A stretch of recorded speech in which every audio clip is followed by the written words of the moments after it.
Hey, ladies and gents, it's Izduaz here with a look at the Mythic Legion action figure by the name of Aracagorr. Voice is still a little hoarse, but I'm feeling pretty okay. So let's take a look at this guy's bio. Here it is. Aracagorr. The ancient dragons of mythos are legendary creatures that are revered and even worshipped in some circles. Over the centuries, there have been countless subraces and offshoots of these ancient beasts, with the Dragoseer being the most renowned. Like their dragon cousins, these mystical beings have close ties to otherworldly energies, which often steer these towering warriors toward magical practices. Like many of his noble brethren before him, the valiant champion Aracagorr has pledged his fiery sword to the convocation of Basilia in hopes of eradicating the threat of Poxus. So, we've been waiting for Aracagorr a long time, and chances are so have you. But the Four Horsemen wants everybody to know that you need to warm up your figures. Sorry. You need to warm up your figures either with hot water or a hair dryer so that the joints, which have been in, cold weather, won't snap, because they might if they're tight. You can pause this and read it. I think it's very important. I even had Nate Barch sign me a copy of the instructions, the beautifully illustrated instructions showing how to warm up the Ias figure from the last Cosmic Legions wave. But you don't have to do that. Just follow directions and you'll be fine. Hit this guy with a hairdryer in all the joints in all the appropriate places. Had to do that to put its tail on. No problem. Just a little extra time and then a little extra care.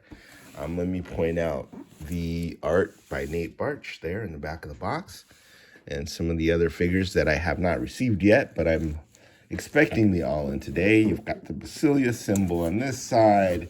It's a pretty hefty box for a pretty hefty figure. The exciting thing about this is that this was the first sort of Dragoseer figure revealed. And we saw him at G-Con, so everybody was very excited about the possibilities of this, drag alien or, reptilian, alligator, crocodile type body, because it opens up all sorts of possibilities. And just the fact that this guy's incredibly well sculpted and beautiful, and the paints that Cameron put on him, the iridescence, are very, very exciting. I took a picture of Emil Wickman at G-Con, just gazing at him in wonder, and made a meme out of it that was pretty popular. And we all felt that way, We can all relate to Emil because there's something beautiful and wondrous about this guy. But before we got Aracagorr, in his resplendent paint scheme, we got I believe his name is Scourge, who he was the PowerCon Whiplash tribute. So that was kind of a surprise. So we got that basic body with two separate heads at PowerCon as an exclusive. Not everybody could pick that guy up, but he's really cool. And we also got Kragnar, the four-armed, fiery-looking version, with the extra arms. But this is the first Mythic Legion's Convocation of Basilia, proper dragon kind. And maybe, who knows, maybe with the 25th year anniversary, we'll get a actual dragon, but these are kind of dragon men sort. And just feast your eyes on the resplendent looking three tones here that I can see. You've got the lighter blue, the darker blue, and then you have a purple. And they're just, you know, resplendent, for lack of a better word. The shininess of that was the attraction. And then, of course, the sculpt with which the others share, which all the lovingly sculpted scales and details that we've grown to expect from the Four Horsemen. I like the movable jaw, right? And I think it gets him in quite a few expressive poses there. And then the armor, of course, is really cool. These big pauldrons fit on him really nicely. And then there's this nice big belt buckle. There's some soft goods down here, some fur, and just really, really awesome.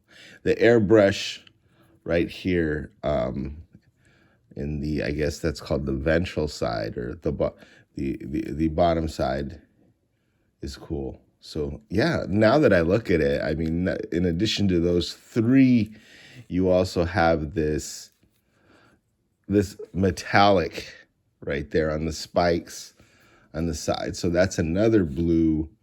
And then just the intricacy of that paintwork, as you can see how you have that, the dragon pupil there.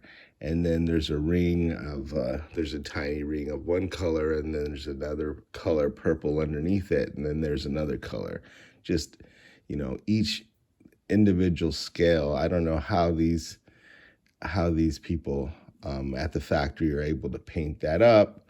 The bone with the wash, and then look at the inside of the mouth where you have that glossiness. And then back here where the uvula is, there's a red, a different color red in the mouth.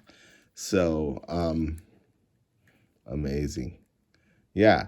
So, you know, this is a magical dragon, and it's a magical paint job that Cameron did on him. And he, like I said, came out really amazing. Like a faint patina here on the pauldrons, but he doesn't really need a lot of fancy accessorizing in the outfit, because himself,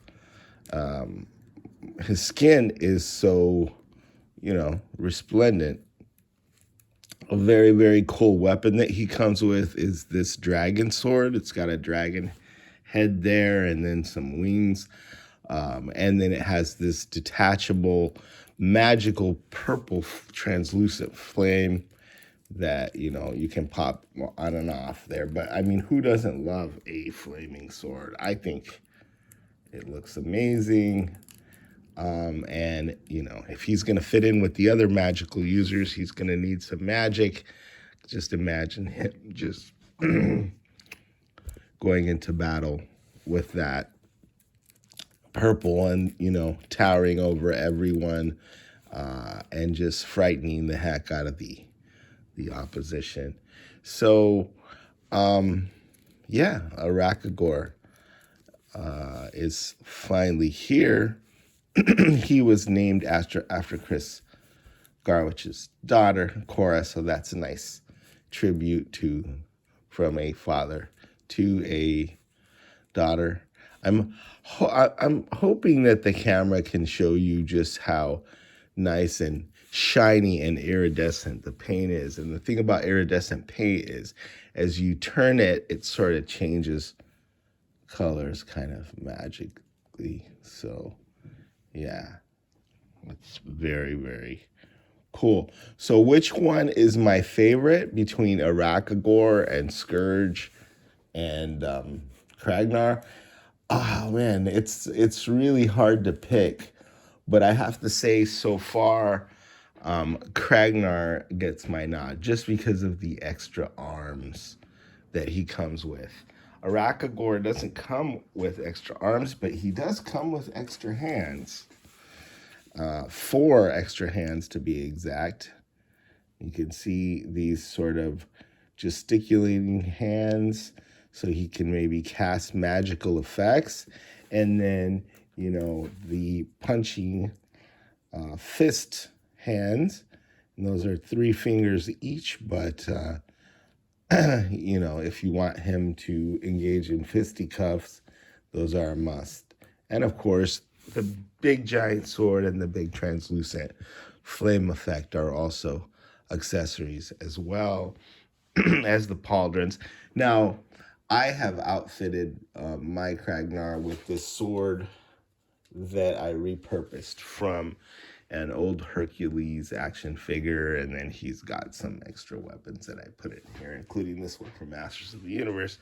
So I think that's kind of, he's a 4-armed alien, right?